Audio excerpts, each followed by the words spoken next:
Alors, ça a commencé un peu avant que l'on devienne la nouvelle majorité nantaise en 2020, puisque Johanna Rolland, lors de la campagne de 2020, a mis en avant la question de la transparence et de l'exemplarité des élus locaux, et donc a souhaité qu'une fois qu'on est élu, si les citoyens nous font confiance, qu'on puisse rejoindre un forum où les collectivités peuvent partager à la fois les bonnes pratiques, les démarches qu'elles comptent faire, les démarches qu'elles ne comptent pas faire, voilà, échanger autour de ces questions-là. Et donc le forum des collectivités engagées de Transparency International nous permettait aussi d'avoir accès à la fois aux règles et standards, si j'ose dire, même si tout ça n'est pas très normé, mais au moins vos recommandations, et puis également celles des autres collectivités qui participent.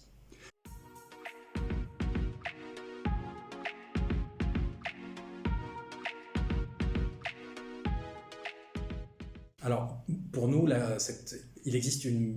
dans les démocraties occidentales en général une crise de défiance entre les électeurs et les élus, les citoyens et les élus, que ce soit à l'échelle locale, que ce soit à l'échelle nationale, ou y compris aussi à l'échelle européenne désormais. Et une façon de travailler sur la réduction de ce fossé qui existe entre les électeurs et les élus, eh bien, c'est le fait de montrer que les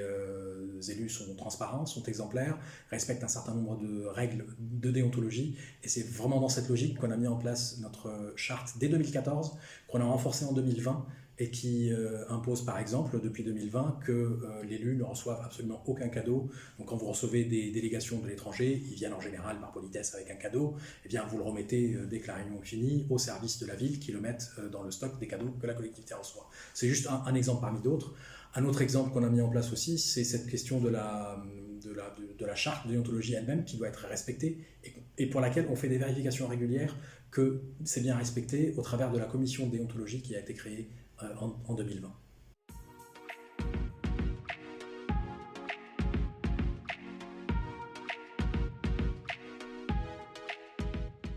Tout à fait. Alors, pour le coup, si vous m'interrogez, c'est à la fois parce que je suis premier adjoint de la maire de Nantes, Johanna Rolland, mais aussi parce que je suis chargé du dialogue citoyen, comme on dit à Nantes. C'était le cas dans le dernier mandat, donc j'ai été élu pour la première fois en 2014, simple citoyen, avec aucun lien ni avec la sphère publique, ni avec la sphère politique. Et je pense qu'en tant que citoyen,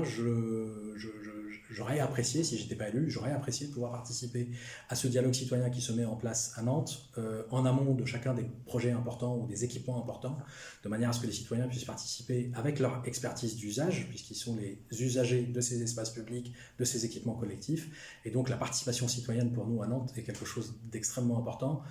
à la fois pour combler le fossé peut-être qui peut exister entre